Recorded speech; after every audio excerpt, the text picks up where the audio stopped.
शिक्षक के जिज्ञासुओं नमस्कार। आपका स्वागत है डॉक्टर पवन शुक्ला एजुकेशनलिस्ट नामक यूट्यूब चैनल पर।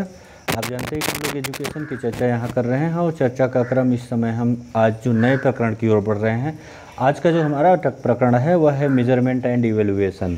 मेजरमेंट एंड इवेल्युएशन तो इसमें मेजरमेंट एंड इवेल्युएशन में सबसे पहली बात मापन और मूल्यांकन का एक प्रत्यय जो है ये बड़ा बृहद प्रत्यय है, क्योंकि मापन क्या है और मूल्यांकन क्या है इसको अलग अलग जानना अनिवार्य है।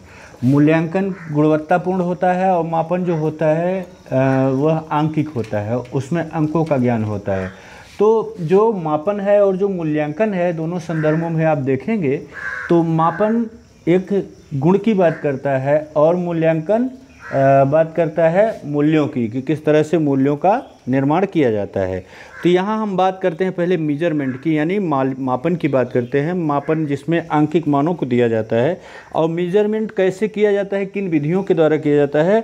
मेजरमेंट की वो विधियाँ जो हैं वही स्केल्स कहलाती हैं। तो आज का जो हमारा प्रकरण है वो मेजरमेंट एंड स्केल के संदर्भ में है। तो आइए बात करते हैं सबसे पहले मेजरमेंट की, बिना समय गंवाए। Measurement is the assignment of numerals according to rule. Tyler ने कहा टेस्ट एंड मेजरमेंट में, उनकी किताब थी 1960 की, पेज नंबर 7 पर उन्होंने कहा है, क्या कहा कि measurement is the assignment of numerals. Measurement क्या है, मापन क्या है, मापन असाइनमेंट ऑफ न्यूमरल। असाइनमेंट माने जानते हैं आप, पहचान है। किसकी पहचान है, न्यूमरल्स की, अंकों की, ठीक है। किससे, अकॉर्डिंग टू द रूल, किसी नियम के तहत। तो इसकी परिभाषा को अगर आप टाइलर की जो हिंदी परिभाषा देखें तो मापन किसी नियम के अनुसार अंक आवंटन करने की प्रक्रिया है। क्या है, मापन क्या है, अंक आवंटन करने की प्रक्रिया है किसी नियम के अनुसार। जैसे आपने मान लिया कि कोई चीज़ है, किलोग्राम माना गया है ना, एक नियम तैयार किया गया है कि इतना द्रव्यमान 1 किलोग्राम होगा, 1 2 3 4 क्रम होगा, पहला दूसरा तीसरा। तो जब भी अंक प्रदान, जैसे परसेंटेज आपको मिलते हैं 600 में 360 नंबर मिले आपको, तो इसका पर ये क्या है, एक मानक तय किया गया है, पहले से ही एक नाम डिसाइड किया गया है, अंक दिया गया है कि आप जो है लघु उत्तरीय प्रश्न में इसका जो बहुविकल्पीय प्रश्न है, अगर एक का पहला सही करेंगे तो 2 नंबर मिलेंगे, नहीं तो नहीं मिलेगी। इस तरह से किसी नियम के तहत, जब नियम के तहत किसी भी प्रक्रिया को जो ऐसा नियम अंक दिया जाता है तो वह क्या कहलाता है, वही कहलाता है मापन। जरा दूसरी परिभाषा देख लेते हैं। ये तो टाइलर की परिभाषा थी जिसको उन्होंने टेस्ट एंड मेजरमेंट में लिखा था। दूसरी परिभाषा देखें तो measurement consist of rules for assigning numbers to objects.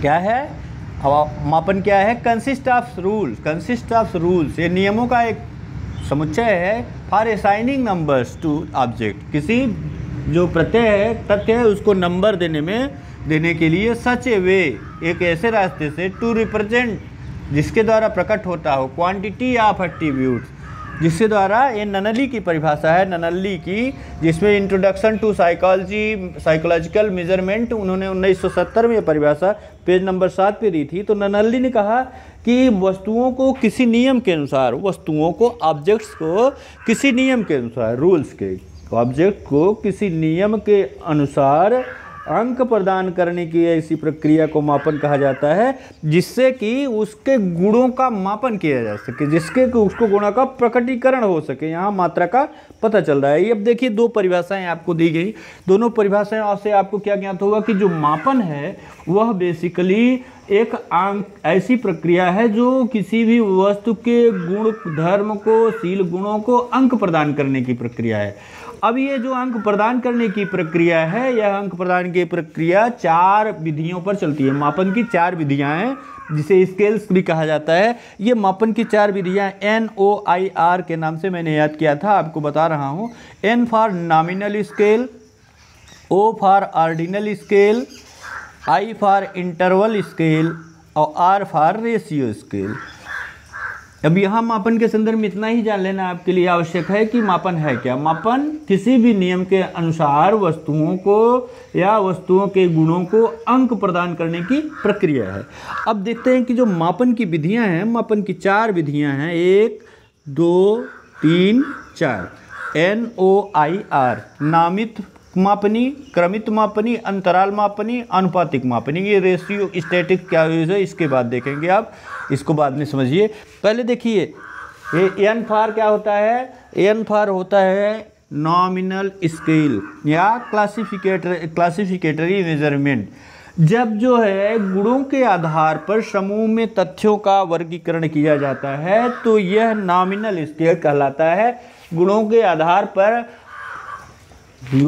आधार पर जो नॉमिनल स्केल होता है कि गुणों के आधार पर समूह में जो तथ्यों का वर्गीकरण होता है तो ये नॉमिनल स्केल कहलाता है। इसे मतलब नामित मापनी क्यों कहा जाता है कि ये मापन का जो है सबसे निम्नतम स्तर है। देखिए सबसे नीचे आपको वहीं मिलेगा कि ये सबसे निम्नतम स्तर है। इसमें शोधकर्ता संख्या या अंक का प्रयोग करके व्यक्तियों, वस्तुओं, समूहों की पहचान या उसका नामकरण करने करता है।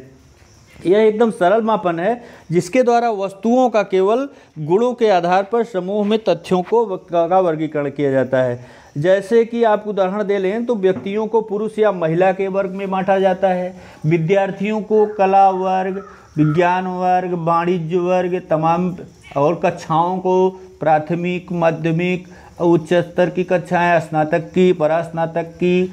तो इस तरह के जो मापनी हैं इसके आधार ये बिल्कुल नॉमिनल मापनी होती है। इसमें गुणों के आधार पर समूह में तथ्यों का वर्गीकरण कर दिया जाता है। क्लासिफिकेटरी इसीलिए मेजरमेंट कहा जाता है कि इसमें वर्गीकरण कर दिया जाता है। तो इस वर्गीकरण में जो होता क्या खूबी क्या है कि ये जो वर्गीकरण होता है इसमें दो समूहों की तुलना नहीं की जा सकती है। इसमें जो दो समूह बनाया आपने कि पुरुष या महिला, तो पुरुष और महिला का इसमें किसी ढंग से उसकी तुलना नहीं की जाएगी, बल्कि जो समूह के सदस्य हैं उनकी आपस में तुलना की जा सकती है। जैसे महिला का ग्रुप कहा गया तो महिला का ग्रुप की तुलना महिला से की गई। तो चलिए दूसरा देखते हैं ओएस की तरफ। अभी आप ओएस को दिख रहा है तो यहाँ समझिए ओएस का मतलब है ऑर्डिनल स्केल। ऑर्डिनल स्केल का मतलब होता है क्रमित मापनी। क्रमित मापनी मतलब ऐसे वर्ग की इकाइयों को किसी एक आधार पर विभिन्न श्रेणियों में क्रमात्मक ढंग से प्रस्तुत करना होता है। ऑर्डिनल स्केल का मतलब ही है ऑर्डिनल स्केल का कि क्रम दिया जा रहा है। यहाँ ये वर्ग की इकाइयों को जो है किसी एक आधार पर विभिन्न श्रेणियों में क्रमात्मक ढंग से प्रस्तुत किया जाता है। इसे रेटिंग स्केल या रैंकिंग स्केल भी कहा जाता है। जैसे 1, 2, 3 या बहुत अच्छा, बहुत अधिक, अधिक, कम, बहुत सुंदर, कम सुंदर, इस तरह से आप कहते हैं। तो दूसरा जो है ऑर्डिनल स्केल आपका है जिसमें एक वर्ग की इकाइयों को किसी एक आधार पर विभिन्न श्रेणियों में क्रमात्मक ढंग से प्रस्तुत किया जाता है। आपने जाना है कि इसे रेटिंग स्केल है और रैंकिंग स्केल भी कहा जाता है। इसका तात्पर्य क्या है कि जैसे क्रम 1 फर्स्ट आया, सेकंड आया, थर्ड आया, फोर्थ आया। उदाहरण के लिए मान लीजिए आपने दौड़ करा दी बच्चों की दौड़ करने के बाद उसमें एक पहला, दूसरा, तीसरा, चौथा, पांचवा जो भी आया उसको कर लिया आपने, तो वो क्या है, वो ऑर्डिनल स्केल है। उसमें किसी गुण के आधार पर इकाइयों को क्रमित रूप से प्रस्तुत किया जाता है। इस तीसरा जो है आपका इंटरवल स्केल होता है। ये देखिए इंटरवल स्केल यानी अंतराल मापनी। इसमें विभिन्न इकाइयों के मध्य अंतर ज्ञात किया जाता है कि कितना अंतर पर है। उसके बाद इसमें वास्तविक शून्य बिंदु माने एब्सोल्यूट ट्रू 0 पॉइंट यानी एब्सोल्यूट 0 पॉइंट ना होकर के यथेच्छ शून्य बिंदु होता है। आर्बिट्रेरी 0 पॉइंट कल्पित शून्य बिंदु होता है। जैसे कि आप फ़ारेनहाइट और सेंटीग्रेड का पैमाना जानते हैं। फ़ारेनहाइट को जो मापा जाता है उसमें शून्य तापमान कोई एक बिंदु नहीं है, बल्कि मान लिया गया है कि ये 0 है। सेंटीग्रेड में भी 0 माना जाता है। तो ये सब इसीलिए इंटरवल स्केल कहलाते हैं। तो इंटरवल स्केल जो होता है अंतराल मापनी का मतलब है कि ये पहले देखिए इसी क्रम इनकी शुद्धता और इनकी जो गुणवत्ता है, नॉमिनल स्केल सबसे कम शुद्ध है, उससे ज़्यादा शुद्ध आपकी ऑर्डिनल स्केल है, उससे ज़्यादा शुद्ध इंटरवल स्केल है। इंटरवल स्केल का जो प्रश्न बराबर परीक्षाओं में पूछा जाता है यही है कि किसमें एब्सोल्यूट 0 नहीं होता है या आर्बिट्रेरी 0 किसमें पाया जाता है, कल्पित शून्य किसमें होता है। तो कल्पित शून्य जो होता है वो अंतराल मापनी में होता है। उसके बाद जो अंतिम मेजरमेंट का स्केल है वह है चौथा रेटिंग स्केल। रेटिंग स्केल क्या होता है कि इसमें वास्तविक शून्य बिंदु होता है। यह रेशियो स्केल, इसमें वास्तविक शून्य बिंदु होता है। और जैसे कि केल्विन स्केल में वास्तविक शून्य बिंदु होता है। इसका मापन वास्तविकता के आधार पर किया जाता है। ये अनुपातिक मापनी है। अनुपातिक मापनी में क्या होता है कि जो ये जो अधिक विकसित होती है, वस्तुनिष्ठ होती है, विश्वसनीय वैज्ञानिक होती है ऊपर की तुलनाओं से, तो जो रचना इसकी है मनोवैज्ञानिक अध्ययनों के लिए बड़ी कठिन होती है, क्योंकि मानसिकशील गुणों का, घटनाओं का, तथ्यों का निरपेक्ष शून्य एब्सोल्यूट 0 को निर्धारित करना प्राय अत्यंत कठिन हो जाता है। एक स्केल के लिए अनुपातात्मक स्केल के स्तर पर पहुंचने के लिए एब्सोल्यूट जीरो को व्यक्त करने की क्षमता होना आवश्यक है। कोई भी स्केल यहाँ तक ऐसी स्केल बनाना, रेशियो स्केल बनाना बहुत कठिन कार्य होता है, क्योंकि एब्सोल्यूट जीरो को खोज पाना मुश्किल कार्य होता है। तो ज़्यादातर उपयोग इसी का कर लिया जाता है इंटरवल स्केल का, कि जिसमें अंतराल को देख लिया जाता है। जैसे मान लीजिए किसी की आय 16,000 है, किसी की 20,000 है, किसी की 25,000 है, तो वहाँ आप उसके अंतराल को देखते हैं, कितना अंतराल हो रहा है, 4,000, 5,000, जो भी अंतर आ रहा है। और यहाँ रेशियो हो जाता है, जैसे 15:105 है, तो 105 में से 15 को लेना है, तो यानी 7 में से 1 को लेना है। तो ये रेशियो स्केल रेटिंग का ही एक मेथड है। और इसमें आप याद रखिएगा कि एब्सोल्यूट जीरो होता है, ये प्रश्न बहुत बार पूछा गया है। और एब्सोल्यूट जीरो किसमें आर्बिट्रेरी जीरो होता है। ये दोनों प्रश्न बराबर परीक्षा में पूछे जाते हैं, आप इसको ध्यान से देखिएगा। और इसको जो है ये क्रम के आधार पर देखें तो नॉमिनल स्केल सबसे कमज़ोर स्केल मानी जाती है। ये देखिए, nominal scale is less than, ordinal scale is less than, interval scale is less than पर रेशियो स्केल।